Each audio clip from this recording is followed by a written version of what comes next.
Hello and welcome. I'm Lori Balderas, and I'm so happy you're here.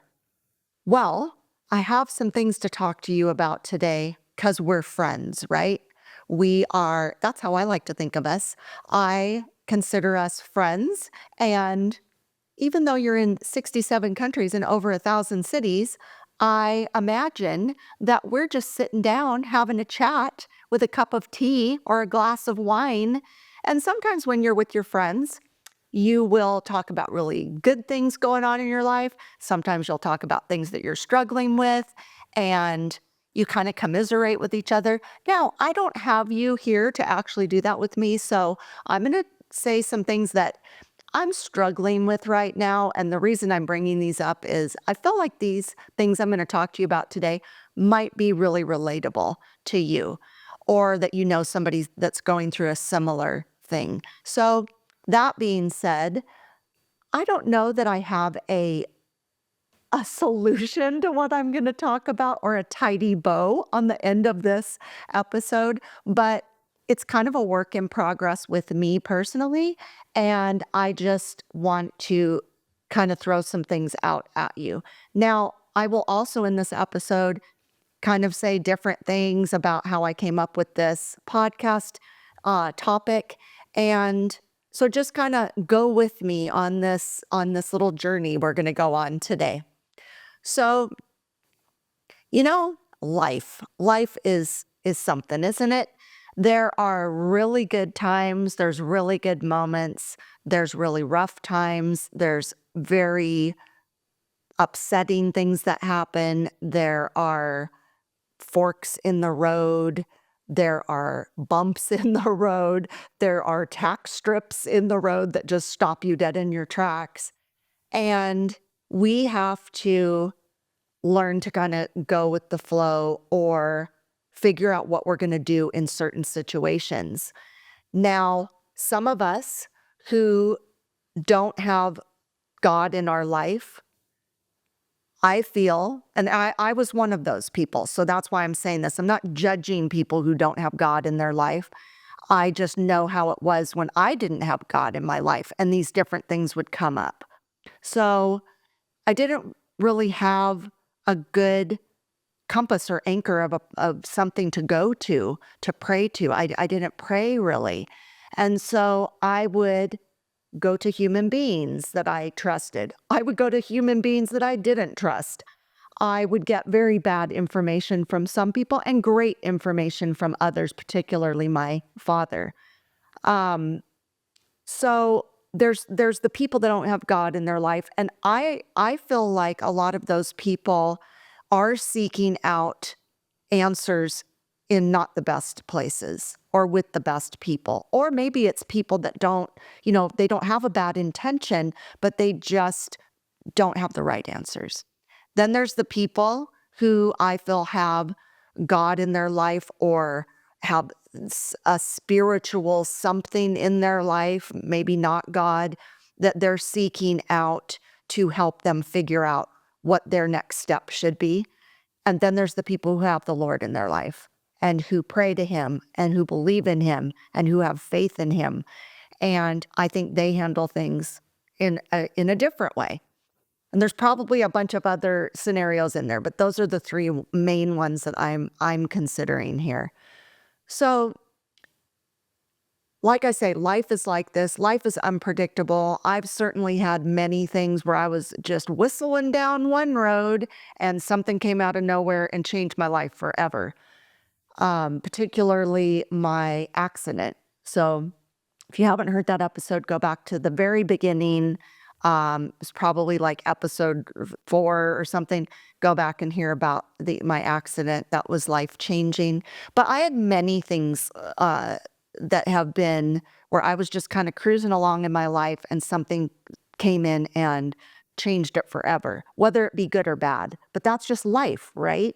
We all have that. I don't know anybody that just kind of goes through life and doesn't have any problems and nothing comes up in their life and they think like, "Oh gosh, this is really simple and easy." I mean, if there's somebody out there like that, please contact me because I'd love to talk to you and find out how that must feel because I don't know anybody really that has that sort of experience or life history. So on one hand, when you look at these things, the fork in the road, the bumps in the road, the tack strips in the road, you have a choice. You can either say, oh, my life is over. This is devastating. I can't come back from this. I don't know what to do. I'm just going to go into a hole. I'm going to curl up in a ball and suck my thumb. I mean, I've had those feelings and I've done some of those things, turn to, alcohol, turn to bad influences, trying to help me through these phases when I didn't have God in my life. And then when I did have God in my life, but it was a more watered down version of God, I don't think I handled things very well, and I was still having things thrown at me and like we do probably every year of our life. But I didn't feel like I don't know how to word it except to say I didn't really have who I thought I could go to that was, the infinite being of God. I would go to my dad, my human father, and get my answers from him. And he always had an answer and he always directed me the right way. And, um, I think that's who I relied on in my life. And he never let anything like get at me. Like I still had my accident. My dad couldn't protect me from that. I still had an abusive relationship, my first marriage. My dad couldn't protect me from that. I have a son with a mental illness. My dad couldn't protect me from that. But for the most part, when something would come up that I was troubled about or I had a question about or I needed guidance with, that's who I went to. And when he passed away, thankfully, around the same time, I became Catholic and Jesus took over that role for my dad. And I'm so grateful for that. Now, sometimes, I do so much praying and so much talking to God that sometimes I don't feel like I'm hearing back from him. But maybe it's because I'm doing all the talking and I'm doing all the praying and I need to learn to sit in silence, sit in that quiet and let God talk to me and let Jesus direct me and let Jesus put inspiration in my head and in my heart. And it's hard. It's hard to do sometimes, not just because I'm chatty and talkative or just constantly praying, but because I think that that's human nature, to overthink things, want to control things. And as we all know, we are not in control. Or if you think you're in control, you should probably reconsider that because we're really not in control of our life and our destiny. God is. Thank heaven God is. And we have to trust him with that. And we have to know that he knows best. I know I talked to a friend today who's really struggling. And every Saturday I see him, and every Saturday he asks me to continue to pray for him. He's looking for a job and he's feeling quite not hopeless, but destitute. And I said, I pray for you every day. And he said, I know, but nothing's happening. And I said, I know it's really hard to wait and it's hard to be patient, but you have to know that God knows best and something's coming. And we have to remember that. Now I'm giving this advice to my friend at church, and I'm thinking afterward, I'm giving him this good pep talk. And I'm thinking, but I need somebody to give me that pep talk because I struggle. I struggle with the patience. I struggle with the waiting. I struggle with when is it my turn, Lord? When is it my turn to have some peace and harmony? When is it my turn that I get to do what I want to do, or that my dreams get to come true, or that my goals get to happen? When is that happening, Lord? Because knock, knock, I'm knocking. Are you there, Lord? Are you in there listening to me? Of course he is, but it's really hard to be patient. And when I come back, we're going to talk more about this. Be right back. Have you ever wanted to witness the miraculous and walk where saints have walked? This is your chance. Join me, Lori Balderas, host of Fresh Catholic Podcast, and Father Matthew Miguel, as we walk with you through Italy's most sacred sites. From the Eucharistic miracles of Lanciano and Orvieto to the peace of Assisi, your heart will be transformed by these extraordinary moments of grace. You'll walk the hallowed streets of Rome, step into the history of the Vatican, and witness the places where faith has flourished for centuries. Each stop deepens your journey. Each miracle renews your soul. We invite you to join us on an unforgettable, life-changing experience. Join us and let your faith come alive in Italy. And I'm back. So, as they say, patience is a virtue. I'm trying hard. Now, like we just said, we're not in control. God's in control. I really like to be in control of my life. I used to be accused of being a control freak. I don't know if I liked that terminology, but I definitely like things to be in order, in control. I like to know what's going to happen to a degree. I mean, I know we never know exactly what's going to happen, but I like to plan out my day. I like to know what everybody's doing at the group around me. I kind of need to know who's coming, who's going. I like to have my life in some control like that. I used to, when I was raising my children, I would tell them, you need to tell me where you are, not so I can control what you're doing, but so I know you're okay. I feel safe and secure in that. I know with Simon, I like to know where Simon is during the day so that I feel secure in that. If I don't know where he is, it makes me feel insecure. So it's not that I want to control him or manage where he is and where he's going. It's more, it helps me feel safe. I know I used to tell my older daughter when she would go away to school, it was like 45 minutes away from our house. This was before cell phones, or no, maybe she had a cell phone, but it was before texting. And I would say, when you get there, you must phone me because I need to know you made it there safely. And she at first would say, but Mom, I don't have time. I'm rushing into school. I said, it's going to take 30 seconds and I'll know you're okay. And she was so respectful of that. And she would do that every time. My ex-husband used to phone me when he would get to work. I'm here. That's all I needed to know for the day. So I do like to have control in my life and to feel like things are in control. So that's not very realistic, honestly. There is so many things out there getting in our way, trying to divert our attention, trying to sabotage our plans. And when I say that, we all know it's Satan. We all know it's his little minions. We all know that he's trying to rock our boat and get under our skin. And I have got to be one of the most susceptible people to that. I just feel, he's rocking my boat all day long. I feel like he's causing me to have all sorts of frustrating thoughts and irritations. And like Deacon Don says at our church, our deacon, Lori, you give Satan way too much credit. Well, maybe I do, but I don't want to discount him and his shenanigans. I think he likes to cause a ruckus in the day in our plans. I think he likes to go inside people, work through people to cause problems. That's what I believe. I'm not saying all people are evil, but I think sometimes Satan likes to work through people to cause problems with people who are trying to be good and holy. That's what I believe. If you don't believe that, that's you, but that's what I believe.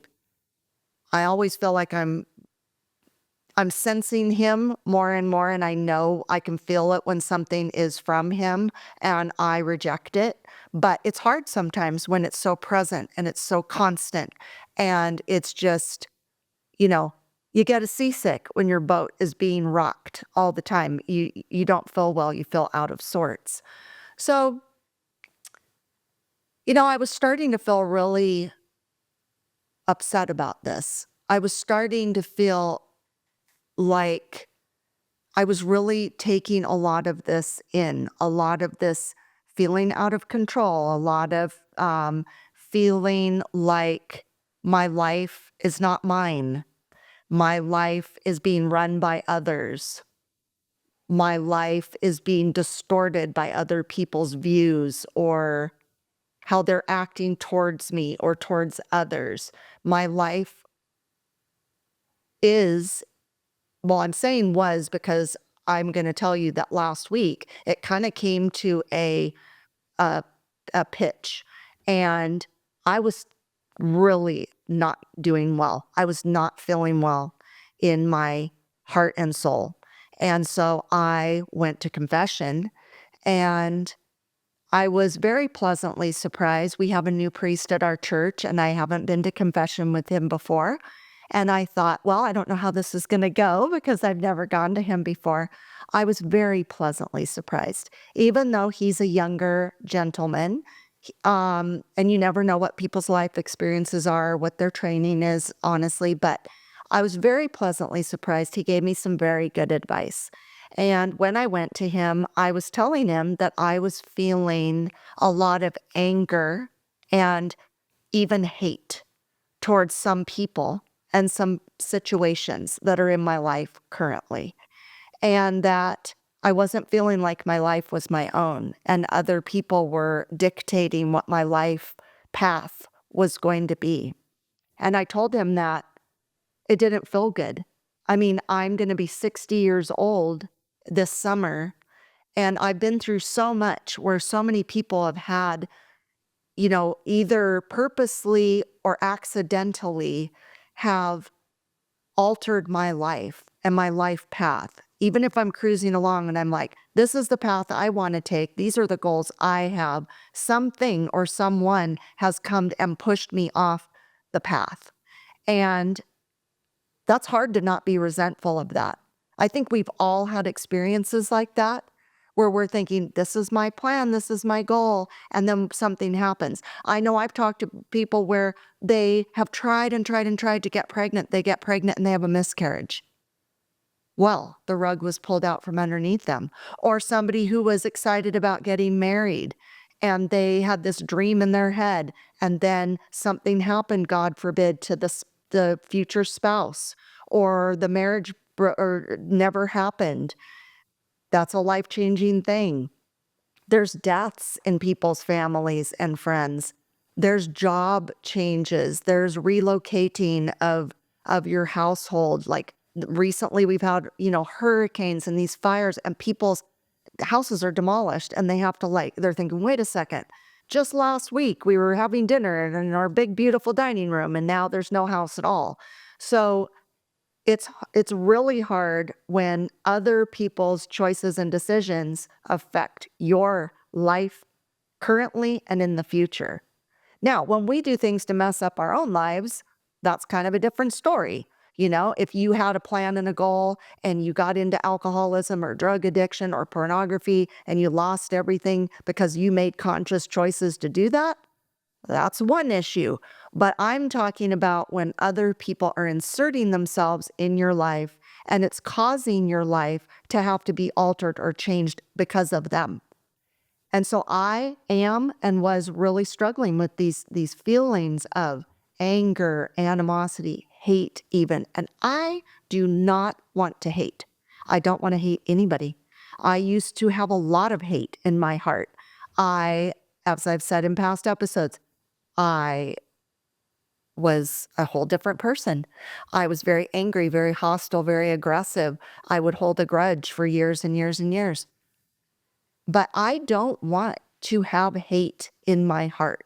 I don't want to have anxiety and animosity and anger in my heart. I just don't.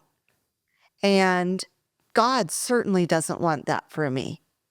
So I wasn't feeling very good. And I went to confession and I said, I don't want these feelings. And I'm praying and praying, Lord, please, please help me to not feel this way about these people or these situations. Please, Lord, please. And I told Father, I said, I I don't I don't know what else to do besides pray. I don't know what else to do. I'm still feeling this way. I pray and pray and pray, but I'm still feeling this way. I'm not feeling relief. I'm not feeling like it's working. I'm not feeling convinced. Like I'm saying, Lord, please help me to take away these feelings. And he's going, okay, Lori, I know you want to have good thoughts and feelings. So I'm just going to remove those feelings from you. It's not, I'm not getting that answer and that vibe. I'm still feeling it. I'm very distracted by these people. They're knocking me off my path. They are discouraging my future.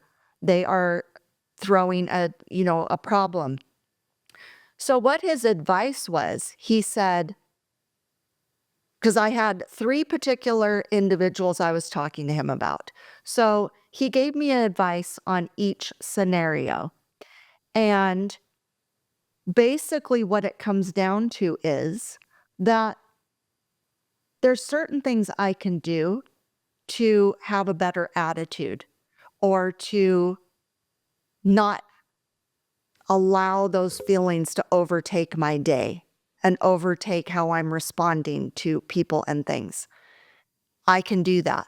But ultimately, he said, God is the one that needs to handle these situations. He is full aware of what's going on. He's full aware of what they're doing, what's in their heart, what's in their mind, and same with you, Lori. He knows. And so instead of trying to control the situation and say, well, I'm praying this, and so I need the answer and I need the instant relief, he said, Lori, you need to. He gave me specific things to do first that I can do, that Lori Balderas can do to change the situation or how I'm responding to the situation or how I am handling the situation. But God is the one that needs to work on their hearts, soften their hearts, cause them to maybe see the light of something that they're doing that's hurting and harming others. Maybe this is going to be a conversion for them where he is going to handle it. He knows his timing. He knows what his goals are for those people because he loves all of us. As they say, the rain falls on all of us, the sun shines on all of us. He loves all of us, but he's full aware of what's going on. He's full aware that in my heart, I'm feeling anger and hatred. He's full aware of that. And I know that. I'm not pulling the wool over his eyes for sure. So I appreciated that Father was trying to get across to me that there's certain things that I'm in control of, that I can handle, that I can work on, that are outward and inward, but ultimately he's in charge. So I left confession. He gave me a couple little homework ideas, we'll say, of things to, you know, get support from other people about, and also, just a plan of what I could do moving forward that would help me to feel better and help me to feel better about him being in control of everything and to kind of leave it. He said, just leave it and walk away and work on these things. So I left there and I was feeling pretty good. Like I always feel great when I leave confession. I highly recommend it. If you don't go very often or you haven't been in years, please go. It's really important. It's not scary. I felt so wonderful when I left. He gave me a big hug. He knows that it's this very stressful time for me, and he also knows what I value, and he also knows that there's certain things that he said God wouldn't want me to give up on, or God would want me to really work on strengthening and not allowing, negative people or Satan to get me off track. So I left there and I was thinking, "Oh, I'm feeling pretty good, feeling pretty good." But I just have to tell you, I'm still struggling.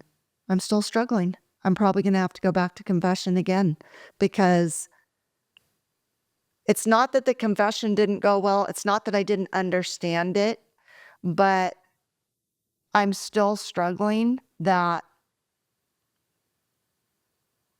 I'm not getting relief from the other entities that are causing me angst. And so that's not working for me because I really, in my heart and in my soul, I really want to not feel this way. So let me tell you something that happened today, and I will tell you when I come back. Be right back. Let me tell you about all things Fresh Catholic. So buckle up. We have a podcast with weekly topic episodes and Fresh Catholic Daily, the daily Mass readings, on all platforms and YouTube. Like, share, subscribe, rate, and review. That would really help. Our website, freshcatholic.com, has an online store with merchandise and coffee, a blog, comics, info about our pilgrimage to Italy in September of this Jubilee year, and Fresh Catholic courses with educator Charles Merritt, including the Hail Mary, the Our Father, Sin, Sacraments and Grace, Advent, Angels, and Virtues. We're on Instagram and Facebook at Fresh Catholic with short videos every day. Email me at lori@freshcatholic.com. I'd love to hear from you. And please consider becoming a Patreon or sponsor to help support our mission of drawing people to the faith or back to the faith. Phew! Spread the word and join the fun. Thanks so much. Bye. And I'm back. So I'm a work in progress, as we all are. And again, I think what I'm telling you is probably relatable. I think we all have moments of feeling, anger at other people, maybe even hatred. And again, I don't like that word, but I'm trying to be honest with you about my actual feelings and not like gloss it over or candy coat it or make it seem like it's just not that big of a deal. I consider the word hate very serious. And I, again, don't want to hate anybody. And so I went to confession a whole week ago, and this week I've been, like I say, kind of, listening to what Father told me, really praying and saying, Lord, just take this from me. You're in charge. You know best. I need to be patient. I know, Lord. I know you have a beautiful, wonderful plan for me. I know it's coming. I don't know when, but I know that you have something for me. And not feeling good, still not feeling good. I'm not really seeing a change, and we all know God takes a while to show us things, and I'm trying to be patient, but it's really difficult right now. And so I went to Mass this morning like I always do, and then on Saturday mornings I always go into the Adoration Chapel, which I love. It's one of my favorite places in the world. And last week when I went to confession, I didn't go into the Adoration Chapel after. I didn't have time. I was on a schedule. But today I went in there, and of course it's beautiful. It's serene. I'm very close to the monstrance, right there with Jesus. I can feel him. I know he's in the room. I know he's listening. And I just went in and sat very quietly. I always go in and say, thank you, Lord, for bringing me here today. But then I just sat quietly. And I know he knows what's in my heart and what's hurting and what I'm not feeling relief from and what I'm feeling out of control of and what's chaotic. And he knows that I have hopes and dreams that I'm trying to accomplish, that I've been waiting for, and that other people are getting in the way of. He knows all that. He knows that when I go into Mass that I'm struggling right now. There's somebody that I just struggle with that's causing me to be distracted when I'm trying to worship. And so I went into the Adoration Chapel, knelt down just right in front of Jesus, very quiet. And what I heard from him was, I am your joy. I am your future. I am your path. I am your shield.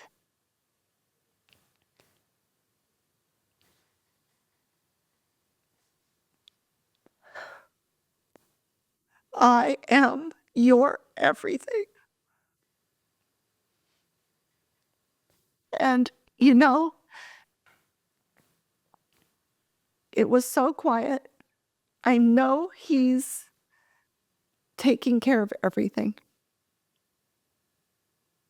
I know he's hearing me. I know he knows I don't want hate in my heart. I know he knows I'm being challenged. I know he knows I'm being tested. And I know he knows that I love him and I trust him and I need him. And I know he wants the best for me and Simon. And I know he wants us to have a good, happy, peaceful, harmonious future with him. I know he knows that. And I know that I have to rely on him more, trust him more, be more patient. But I'm human and I'm a sinner and I'm weak. And I don't like injustice.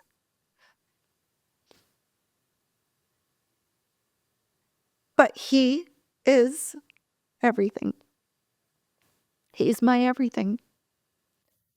And I know he's going to make it okay.